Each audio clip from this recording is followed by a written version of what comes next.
let's have a lesson and discussion on this work. Follow the lesson for free and just pick up all the tips from the video. But if you're interested, I do have a sheet music edition of Manuelito and this Bolero, and there's a link for that in the description. So this is a very exciting work, very fun.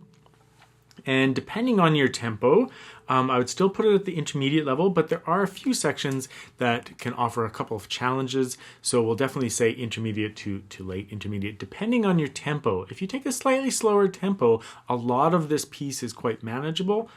At a faster tempo, just one or two sections can give you a little bit of challenge. But I think the main thing here is, to have a really nice, strong rhythm, and to glide through the quarter notes as easily as possible, and to crisp up some of your articulations so that you bring out a lot of the fun kind of like single line extroverted nature of the piece. So with that in mind, I think we'll just do a walkthrough of the piece, but when you're thinking about this,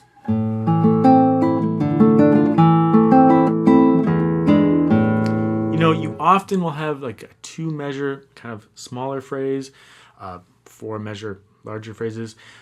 So you can start at the micro level, but you want to start thinking in larger forms as you go.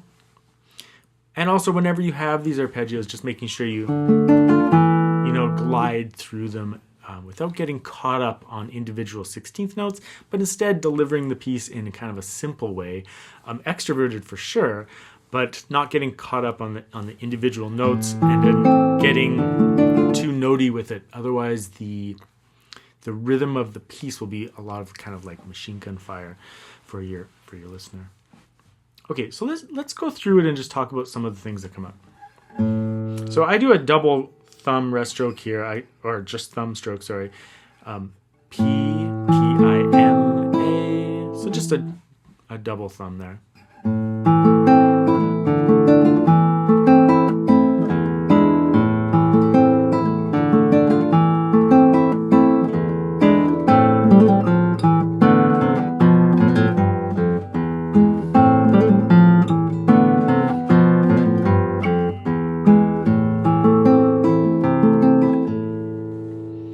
In those little lines where the middle voice kind of takes over the dominant line, I switch freely from my fingers to my thumb. It kind of gravitates from your fingers into a bass line, so I end up using my thumb near the end.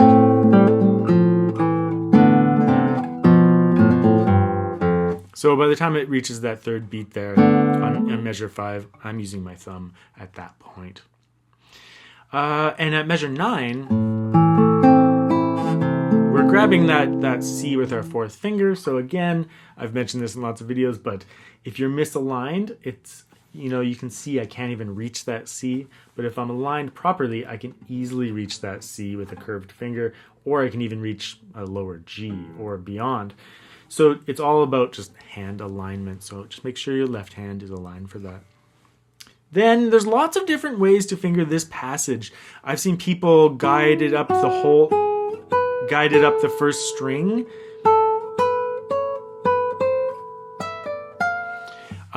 That's one way. You can just guide up the whole first string. I decided to mix it a little bit.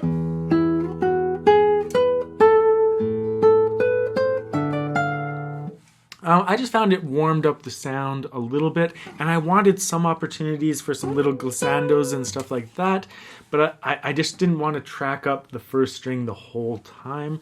So I'm kind of in the middle. I'm leaving the opportunity for little glissandos and movement across the neck, but not making it so extreme as to be all on the first string. Very up to you how you finger it. It's not a hard passage. It's just open strings in the bass. So you could do all sorts of things with this passage. Nevertheless,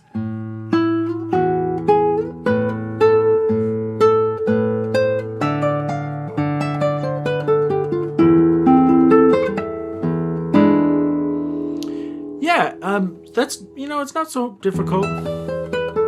You just have to make sure you arrive there, and then this is all just one chord shape, and you just have to work on getting that harmonic nice and clear.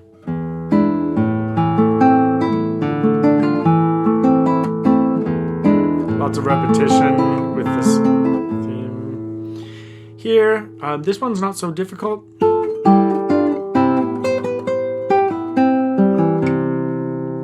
So again, just eighth notes, luckily. You do have to shift up here, but you have some time. Use the open string to shift down.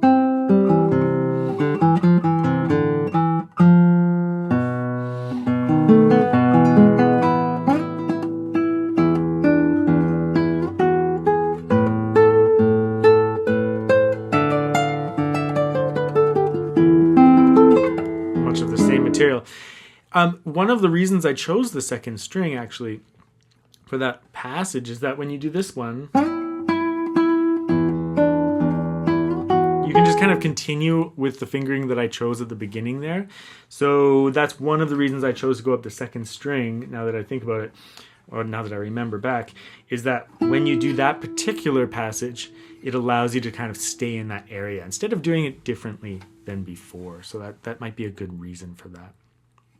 Okay, when we get on to this next section at measure 30 or at 29, this is definitely the one where at speed, this is a little bit tricky to pull off. Just these couple of little notes.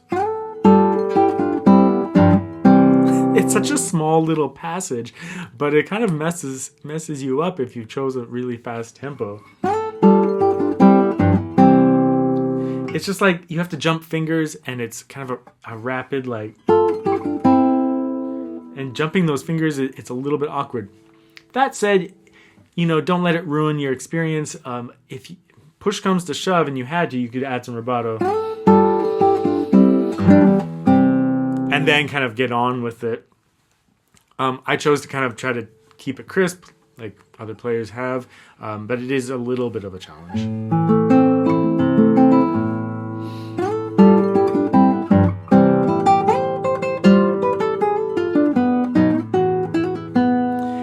Nothing too tricky after that, but lots of movement around. I'll do it slower.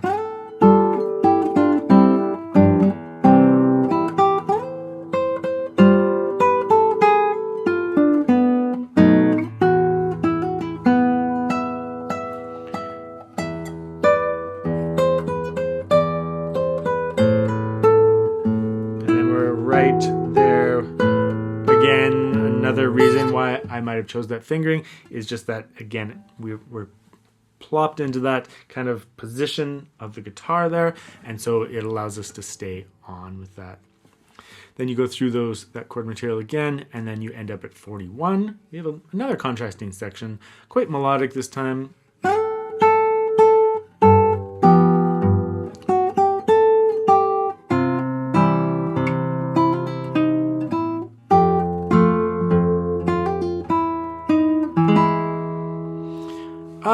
Yeah.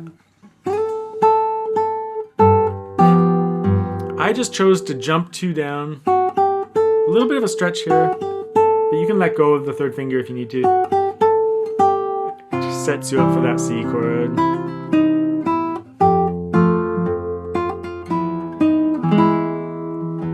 And then all the way to the end is again the same kind of material.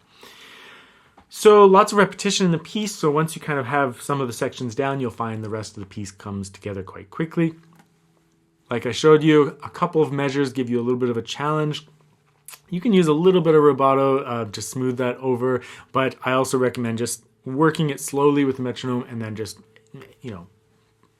upping that metronome speed a little bit to make sure that you can just control all the textures. What you do in your performance might not be metronomic.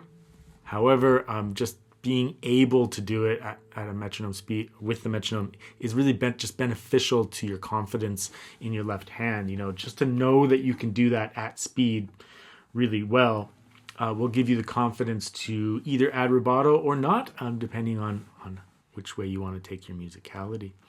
So really fun and rhythmic and exciting piece. Lots of little lines you can show off. That said, I think your primary goal is just to really present that rhythm and some of those lines.